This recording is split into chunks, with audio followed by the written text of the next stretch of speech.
I had this memory of like going to the Apple store at the mall when I was a kid. And, I'm 35. So, 18 years ago Yeah. when you'd go to see them do like a product demonstration. Yes. And it was like a big deal. Yes. It was like exciting. There was showmanship. And I'm like, involved, that right? never, I never do that anymore. And then you write in your book about how the people who had their whole job and their kind of goal was to get into these jobs was to teach people and be a creative, like has kind of gone by the wayside.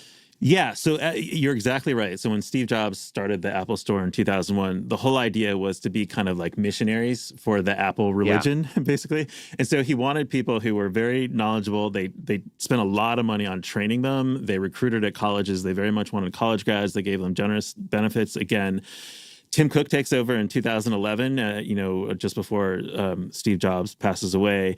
And Cook is very much like not a visionary in the mold of Steve Jobs. He's very much an operations guy, an efficiency guy. Tim Cook is famous for saying that inventory is evil. Like this is his animating principles. We got to minimize inventory.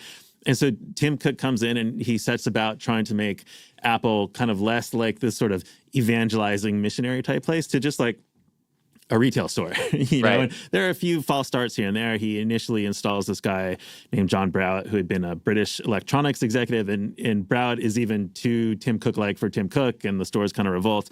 But over time, what you see is the same thing. You see the company spend less on labor. They start shifting to this kind of contingent labor force, so many more temps, seasonal folks.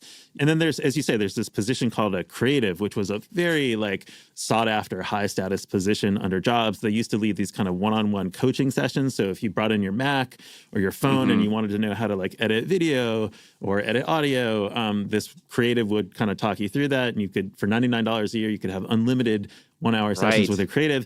So this over time evolves and they become not one-on-one sessions, but kind of group classes. And then the classes evolve so that they're not kind of like teaching, they're more like marketing and bullet points.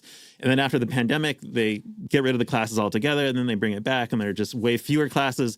And then ultimately these people just get pulled onto the sales floor and they're just selling Macs and iPhones. And so someone who sort of started life as a creative 10 years earlier and was at Apple the whole time is gradually seeing their job get more and more degraded, and they're getting more and more frustrated. Yeah, it's like the in-shitification of this kind of work. Yes, exactly.